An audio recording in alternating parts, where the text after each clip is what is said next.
Okay, there's a lot of suspicious activity going on in this video with the infamous Harley shirt guy. That's Leventhal, and he's interviewing Walsh, and we're gonna go ahead and take a look at it here. As you can see, there's this guy right here, and he's the Man in Black. I call him Man in Black 1. And he's going to come up here and he's going to be Hawkeyeing Walsh while Leventhal's interviewing him. And you know, this is besides the fact that Walsh is really overacting here. Okay, so yeah, as you can see, the Man in Black is totally all up in this guy's grill. Yeah, okay, and you can tell that Leventhal starts getting a little bit upset that the Man in Black is actually totally all up in this, and you see that the Man in Black is even eyeballing Walsh. This is not some other bystander. He walked down onto the street with Walsh, so something's going on here with this guy. Okay, now this is pretty important. This guy says yeah in agreement with Walsh. Alright, watch closely now. There we go. And you'll see that Leventhal reacts and gets really pissed. Looks at him, turns away. See, he's very mad that that dude just got all up in the conversation.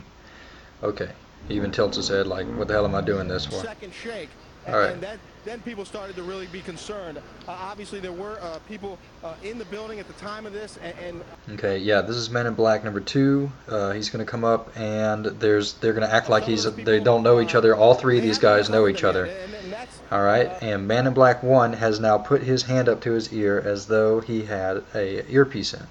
We're going to watch this again. That hand comes up, reaches for the ear. There's some minor communication between these two right before they spin around, and boom, all three guys are looking down the road. Why? Because they had just received audio information that there's stuff coming down the road. Okay, so they're all connected in the same earpiece. That's kind of strange that all three of these guys would be in the same earpiece. Okay, they all noticed that there was a emergency crew that went off to the left. Leventhal was mistaken, though. Leventhal thought that he could stay in the road because that was the vehicle that they were trying to miss. The other Man in Black, the Man in Black 2, decides to pull him off the road because he knows that there's another truck coming. And there's an interaction here that Leventhal is now worried about because this is live TV, and now he's going to try to disassociate himself from the Man in Black by acting like he doesn't know him. And they were right at ground zero when it all went down. Can we talk to you? What's your role out here right now? There's an exchange of words that goes unsaid. And we're going to slow this down so we can take a look at this. Can we talk to you? What's your role out here? He says, "We're live." He covers his mouth and says something, and then he repeats what was said to him, and then he says, "Yeah, in agreement." Just kind of nods affirmatively. And they were right at ground zero when it all went down. Can we talk to you? What's your role out here right now? Just standing by right now. Can't say what role I'm playing right now. Okay. Well, we're live, he says, with his mouth. "I'm just standing by. I can't say," he tries to tell him to say, which is a stupid thing to get him to say. He's just freaking out right now. "I can't say right now." Yeah, like that's a good thing to say. No, it totally paints him as an MIB in the first place. There's a lot of standing by. There's also concern. And you saw that that's how he reacted. There's a lot of standing by because he was judging what he had just said. Smoke and debris that came roaring down this street, and everyone literally ran for their lives. At this point, the police. Oh, there's what's his name standing there? Okay, if you were wondering whether or not these were feds, this is the guy. He's talking to a police officer. That's a Man in Black number 2 talking to a police officer. All right, Rick Leventhal in Lower Manhattan, thank you very much. A dark day in America. Okay, so next we're going to take a look at the Man in Black going for his earpiece at the same time as the reporter again, and boom, watching, he's going up for his earpiece. You can't really see it because it's going to go off the screen. That doesn't matter, but what we do know here is that the Leventhal is going up for an earpiece, so he definitely has an earpiece. Most reporters do have earpieces, but we do know that the Man in Black have earpieces, and so does this guy. I think that they're all wired in the same one. So there's definitely a lot of communication going on between this reporter and these apparent federal agents. One drastic difference. A lot of work left to be done, Okay. and as you can imagine, the streets are a bit chaotic at this point. But north, as opposed to looking south, blue skies, clear streets. Not concerned that there might actually be another collapse of that building.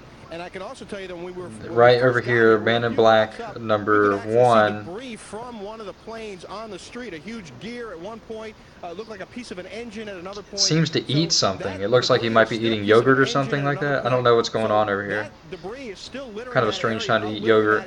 up there. They had roped it off with police tape, and they had FBI agents out there, and that was just before the first tower came tumbling down and everyone went running away. So there's evidence out here. That's very strange that he would say there's evidence out here. He was trying to talk about There's a lot of work left to be done. World Trade Center 7 about to fall down.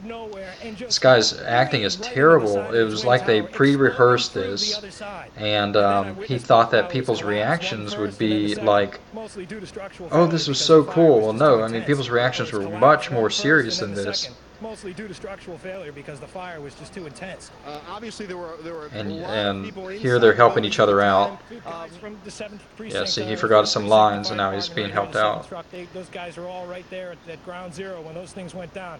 And God bless, I know there's a lot of guys there that were around there, and hopefully they made it out. Yeah. What was happening around you in the streets Listen to around this you as reaction. this was all going down? Absolute pandemonium. From my viewpoint up 43 floors, I could see people running like ants. Just this building right here with the glass that you see. All right, he's talking about Building 7 right now. That has structural I damage believe as well. so, We saw a and lot of glass broken out, he and a corner of the claims to building be able to appeared know be, it's going to come in down. distress, and there's concern that there might And actually be here another he starts collapse trying to and I can also tell vindicate you that those when we first things got here, we were by a few blocks saying up, he was out we could there actually see debris from and he one could of the see planes debris on the all street. A over huge near gear at that one building. point, looked like a piece And of what an he's engine building at up another is point. this idea of So evidence, that and he even debris is says it. I still mean, are we even littering. thinking We could about actually see evidence right debris now? from one of the planes on 9/11. the street. A huge gear at one point, looked like a piece of an engine at another point.